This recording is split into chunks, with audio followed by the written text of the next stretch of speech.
Jim Reeves and Dean Manuel perished in the crash of the small plane Jim was piloting, which went down during a thunderstorm on the outskirts of Nashville at 4:52 p.m. on Friday, July 31st. A light plane believed to be carrying singer Jim Reeves and piano player Dean Manuel was reported to have crashed near Nashville, Tennessee last night. More than 300 men are searching woods outside the city for wreckage. Unfounded speculation and misinformation have circulated about the causes of the crash for years. But in his book, Jim Reeves, His Untold Story, Larry Jordan sets the record straight.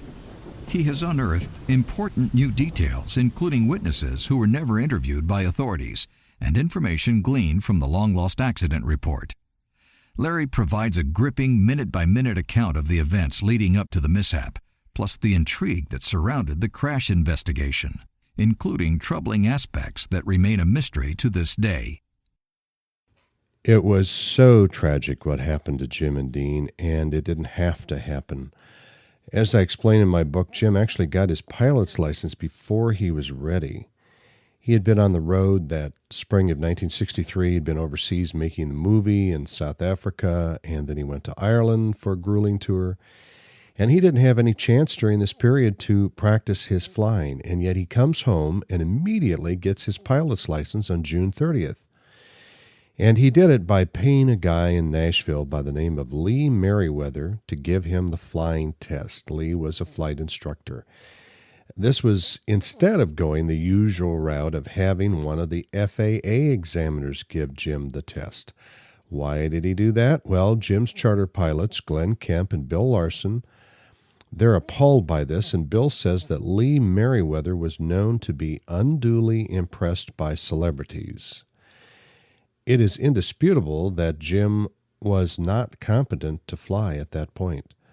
Both Glenn and Bill subsequently flew with Jim, and even months later, he was making big mistakes, such as one time when he stalled the aircraft, and Glenn had to take controls away from them when they were both flying Ray Price's plane. Furthermore, Jim had no business being in a more advanced aircraft like the Beechcraft Debonair as compared with the slower Cessna he normally flew, and he didn't even have the requisite number of hours, 200, to even fly it. But Fred Bunyan, a salesman for Southeastern Beechcraft, is the one who approached Jim about buying the Beech. And although Jim told his wife Mary that he had no intention of buying a plane, at the very least he flew it when he lacked all the requisite skills. So this was an accident waiting to happen. I go into the minute-by-minute series of events that led up to the fatal crash based on information I was able to glean from the long-lost accident report and also numerous interviews that I did with people at the airport and so forth. And I talk about the 3 mistakes that Jim made that sealed his fate. Basically, he miscalculated the ability of a small but intense storm cell to intersect his flight path. The controller had offered to vector him around it and told him that a right turn would keep him clear of the rain, but Jim said he saw the rain area and thought that his present heading would take him to the right of it, so he did not change course. If the weather had remained as he saw it, he would have been all right.